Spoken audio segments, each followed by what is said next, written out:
가장 화려해진 토르 그 세 번째 영화 토르 라그나로크 리뷰입니다.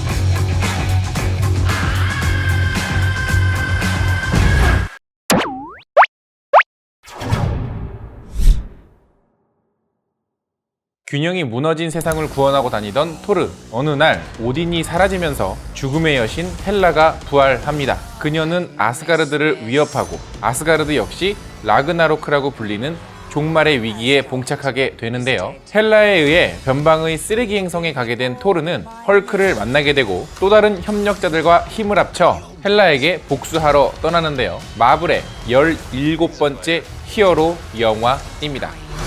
Horror monster, goddess of death.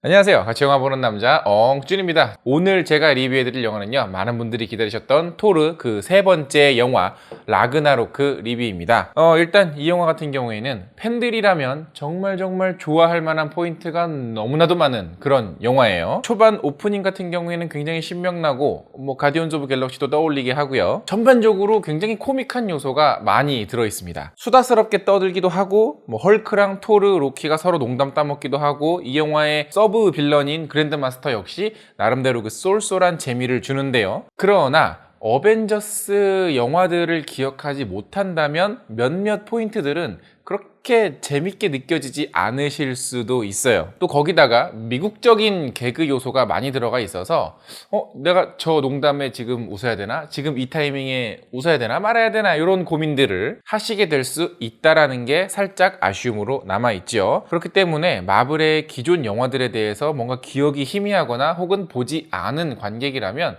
될 수 있으면 좀 그 마블 영화들 자주 챙겨본 친구들 이렇게 데리고 가서, 야, 저거는 뭐야? 저거는 왜 저러는 거야? 이렇게 서로 약간 정보 교류를 하면서 보셔야지 그나마 좀 도움이 될 것 같습니다. 물론 그렇다고 해서 극장에서 이렇게 막 시끄럽게 떠들으라고 지금 제가 얘기 드리는 게 아니에요. 조용히 귓속말로 얘기를 나누세요. 알았죠? 예, 확 발로 차버리기 전에.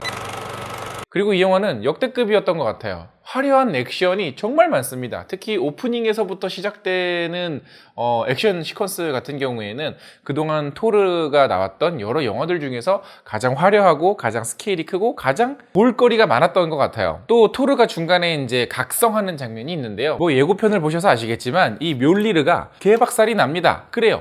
헬라가 이렇게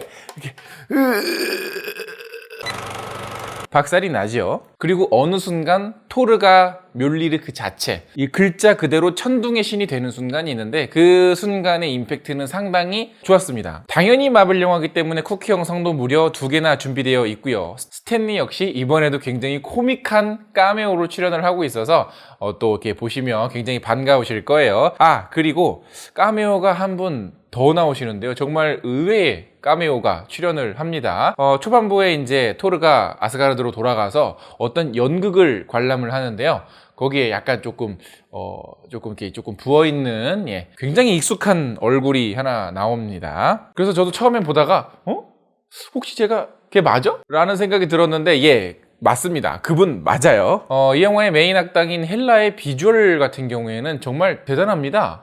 케이트 블란쳇이라고 하는 배우가 이렇게 섹시한 매력이 있었나 싶을 정도로 정말 아름답기도 하고 카리스마 역시 대단한 매력을 뽐내고 있는데요. 무엇보다 이 헬라가 나오는 전투 장면들은 굉장히 볼거리가 화려해요. 아마 이 영화에서 여러 가지 볼거리가 있지만 헬라가 나오는 헬라의 과거나 헬라의 현재나 헬라가 마지막에 싸우는 장면들은 그냥 그 자체만으로도 이거는 아이맥스에서 봐야 된다라는 생각이 들 만큼 비주얼적으로 충분히 볼거리를 제공을 하고 있습니다. 자, 이번에는 또 다른 조력자인 든든한 헐크가 등장을 하고 있는데요. 아시다시피 헐크 같은 경우에는 단독 영화 계획이 전혀 없기 때문에 지금처럼 어벤져스라든가 토르라든가 혹은 다른 영화의 조연으로 계속해서 등장을 하면서 나름대로 헐크라는 캐릭터 자체도 성장을 해 나간다고 합니다.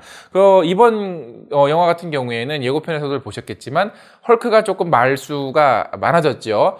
영화 속에서 2년 동안이나 헐크라는 존재로만 살아왔던 설정 때문에 아마 그렇게 좀 뭔가 인격적으로 만화처럼 어느 정도 대화도 통하는 그런 존재가 된 것 같아요. 그리고 뭐 어벤져스부터 이어져 온 토르와 헐크의 이런 게 코미디 듀오는 역시나 쏠쏠한 재미를 선사하고 있습니다. 그리고 이번에도 역시 토르의 복근이 등장을 하는데요. 저는 이렇게 남자의 복근을 보면서 야, 이렇게 손빨래를 하고 그러나 이야기가 다소 산만하고 개연성이 떨어지는 아쉬움이 있습니다. 토르 시리즈 자체가 기본적으로 뭐 신화, 뭐 예언, 뭐 우주적인 존재나 뭐 어떤 예언에 나오는 존재 때문에 이야기의 전개가 사실 예전 작품들도 조금 뜬금없거나 하기는 했어요. 그러나 특히 이번 작품 라그나로크의 경우에는 그 개연성이 탄탄하지 못하다라는 느낌이 드는 거는 어쩔 수 없었던 것 같습니다.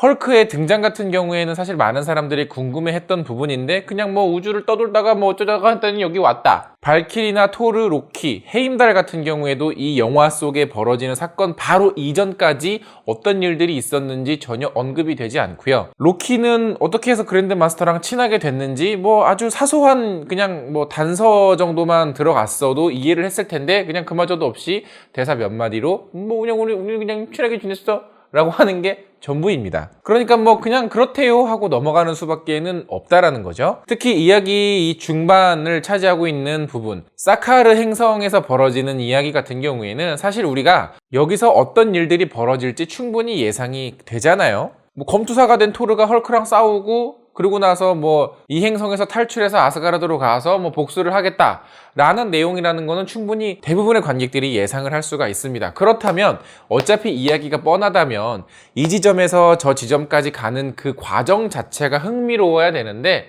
그렇게 흥미롭지는 못했다라는 거예요. 그래서 굉장히 흥미롭고 화려하게 시작했던 오프닝, 또 약간의 반전도 있고 거대한 스케일로 중무장한 엔딩을 제외하면 중반부의 이야기는 좀 뜬금없기도 하고 산만하기도 하고 지루하기도 하고 그렇습니다. 단지 코미디를 위한 무대였다라는 느낌이 좀 더 강하게 들어서 그 지점은 굉장히 아쉽게 다가왔어요. 그러나 그 사이사이에 굉장히 많고 다양한 이스터 에그들이 숨어 있기 때문에 궁금하신 분들이라면, 마블의 팬들이라면 영화를 다 보고 나와서 찾아보시는 재미도 분명히 있을 겁니다. 그리고 중반부에는 코르그라고 하는 캐릭터가 이제 좀 비중 있게 등장하는 편인데요. 다들 아시는 것처럼 이 영화의 감독이 직접 코르그 연기를 했습니다.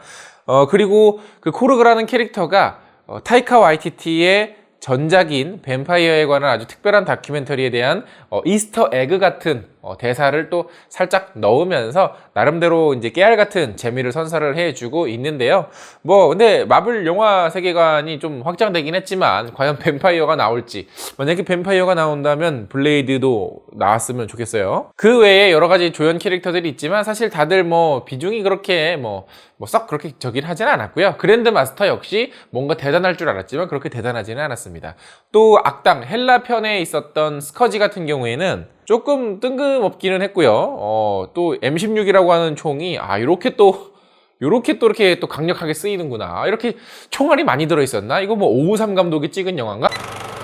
또 토르의 조력자로 이번에 새롭게 추가된 발키리 캐릭터 같은 경우에는 배우 자체는 굉장히 매력적이긴 한데 영화 속에서의 캐릭터는 그다지 이렇게 큰 매력은 못 느꼈던 것 같아요. 물론 사람마다 조금씩 다르겠지만 토르 3편 라그나로크를 보면서 가장 많이 들었던 생각은 이제는 마블이 세계관을 확장하는 데 있어서 더 이상의 두려움이 없어졌구나 라는 생각이 들었습니다. 초창기의 마블 영화들은 비교적 현실적인 톤에서 이야기를 다루고 있었는데 비해서 페이지 2, 페이지 3로 넘어오면서부터는 뭐 다크 디멘션도 나오고 뭐 원자의 세계도 나오고 뭐 여러 가지 다차원들, 특히 이 영화에서는 뭐 지옥 같은 세계들도 나오고 해서 이제는 세계관을 확장하고 캐릭터들을 확장하고 뭐 이런데 전혀 거부감도 없고 두려움도 없고 그렇게 됐어요. 그래서 이제는 뭐 거의 판타지 장르가 되었다라고 볼 수 있겠는데 바로 이 지점 때문에 일부 관객들은 약간의 거부감을 느끼시는 분들도 있고요. 이 영화 자체가 기존의 그 어벤져스 시리즈들을 보지 않았으면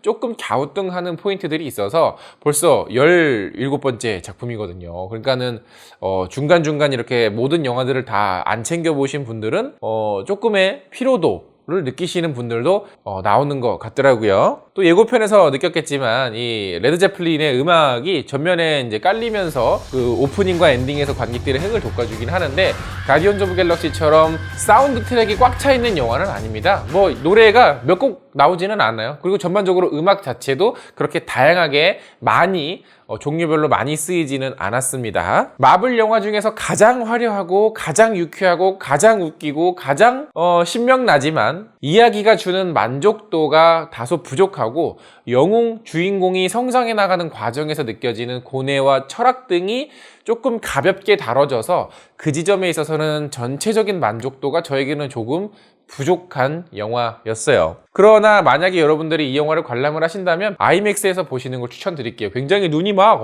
자, 영화 기대하셨던 분들도 많으실 테고 보고 오신 분들도 참 많으실 텐데 영화에 대한 의견 댓글로 많이 달아주시고요. 영상 재밌으면 좋아요 누르는 거 잊지 마시고 구독 버튼 아직 안 누르셨으면 구독 버튼도 콕콕 눌러주세요. 그러면 저 엉준이 앞으로 영화 리뷰를 제작하는 데 있어서 정말 큰 도움이 된답니다. 그럼 전 다음에 더 재밌는 영화 리뷰로 찾아뵙겠습니다. 다음에 만나요. 안녕. 야, 벌써 마블 영화가 17편째래요. 17편째. 아마 나중에는 이게 한 10몇 편 정도를 하이라이트만 이렇게 모아가지고 2시간짜리 이제 특집 어떤 영화 요런 거 나올 것 같아요. 예. 그래야지 이게 뭔가 내용 정리도 좀 하고 아니면 내가 만들까?